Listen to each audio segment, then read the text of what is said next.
وجايبه لكم معايا النهارده وصفه انما ايه، العيش الفينو. العيش الفينو بطريقه سهله جدا ومكونات سهله ومن غير بيض ومن غير لبن ومن غير زبده، بس عيش ملهوش حل بجد تحفه. تعالوا نشوف، بصوا كده العيش، بصوا شايفين؟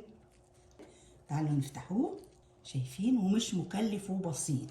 وتعالوا قبل ما نبتدي الوصفه بتاعتنا، اللي اول مره بيشوفني انا اسمي سام، واشتركوا في القناه عشان يوصلكم كل جديد. ولو عجبكم العيش الفينو لايك وشير، ويلا بينا على الوصفة. ومعانا بولة وفيها نص كيلو دقيق، يعني 3 كوبايات بالمعيارية دي منخول ومساح.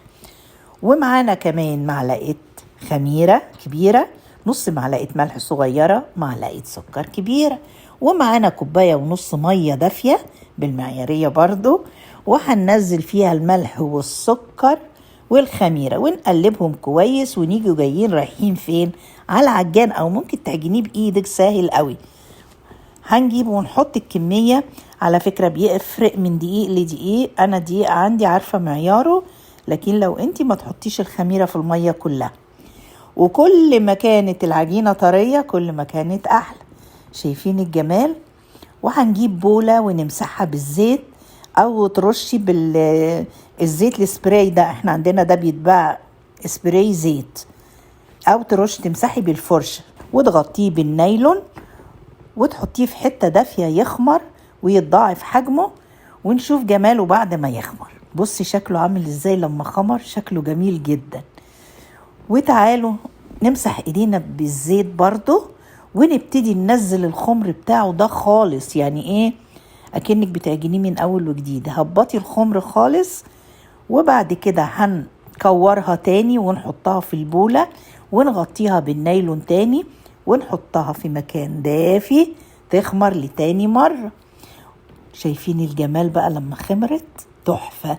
وهنمسح الرخامة زيت ونقلب فيها العجين بالشكل ده، شايفين؟ بينزل بكل سهولة. وهنقفلها بالشكل ده ونعملها زي ساندويتش، وما تهبطيش الخمر بتاعها. وهنقسمها 2 عشان ما تبقاش طويلة قوي، ونبتدي نقطع الأحجام اللي انت عايزاها. أنا بقطع النص 7، يعني الكمية بتعمل معايا 14 رغيف، ده حجمه كبير وحلو. هنكورها ونحطها على الرخامة ممسوحة زيت برضو، ونيجوا مغطيينها بنايلون ونسيبها قد 10 دقايق كمان تخمر. الخمر مهم جدا، بيديكي نتيجة حلوة قوي كل ما العجينة خمرت. وهنيجي ناخد العجينة بالشكل ده ونخلي الوش الناعم من تحت، ونقفلها زي القطايف بالشكل ده. ومعايا سمسم، يا اما تحطي عليه مية او السيرب يخليه يمسك في بعضه عشان ما يقعش من العيش. ونبتدي نبرمها بالشكل ده، ونجيب الصينية ونرص فيها العجين ونخلي بينهم مسافات كبيرة.